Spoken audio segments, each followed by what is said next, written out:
The Sleeping Giant in Arctic Permafrost, presented by Science at NASA. Flying low and slow above the pristine terrain of Alaska's North Slope, research scientist Charles Miller of NASA's Jet Propulsion Laboratory surveys the white expanse of tundra and permafrost below. On the horizon, a long, dark line appears. His plane draws nearer, and the mysterious object reveals itself to be a massive herd of migrating caribou, stretching for miles. It's a sight Miller won't soon forget. Seeing those caribou marching single file across the tundra puts what we're doing here in the Arctic into perspective, says Miller, who is on a 5-year mission named CARVE to study how climate change is affecting the Arctic's carbon cycle. CARVE is short for the Carbon in Arctic Reservoirs Vulnerability Experiment. Now in its 3rd year, the airborne campaign is testing the hypothesis that Arctic carbon reservoirs are vulnerable to warming, while delivering the first source maps of greenhouse gases, carbon dioxide, and methane. About 24 scientists from 12 institutions are participating. The Arctic is critical to understanding global climate, says Miller. Climate change is already happening in the Arctic, faster than its ecosystems can adapt. Looking at the Arctic is like looking at the canary in the coal mine for the entire Earth system.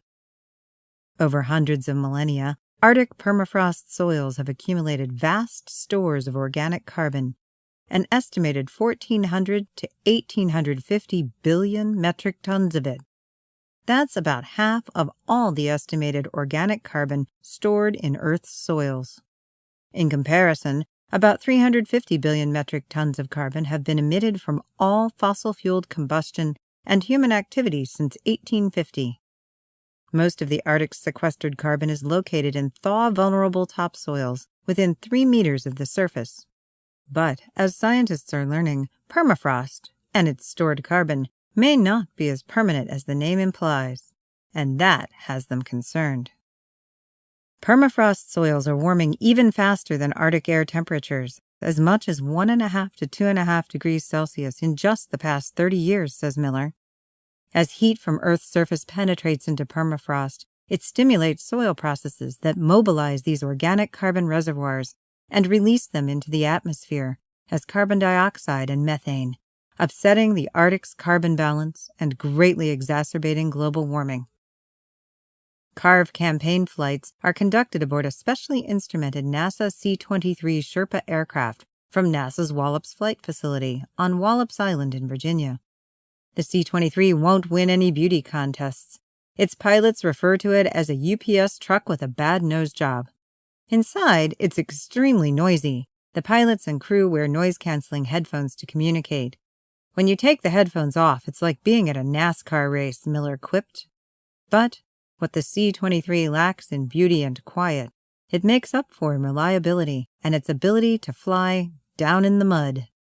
Most of the time it flies about 150 meters above ground level, with periodic ascents to higher altitudes to collect background data. On board the plane, sophisticated instruments sniff the atmosphere for greenhouse gases. We need to fly very close to the surface in the Arctic to capture the interesting exchanges of carbon taking place between the Earth's surface and atmosphere, Miller says. The CARVE team flew test flights in 2011 and science flights in 2012. So far in 2013, they've completed 3 monthly campaigns in April, May, and June, with 4 more to go.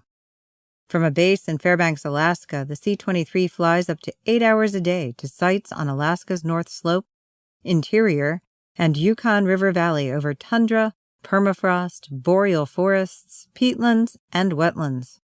Soaring over the Arctic terrain, Miller has seen many things he won't forget. Like the caribou, the data may prove unforgettable too. For more news from the ends of the Earth and beyond, visit science.nasa.gov.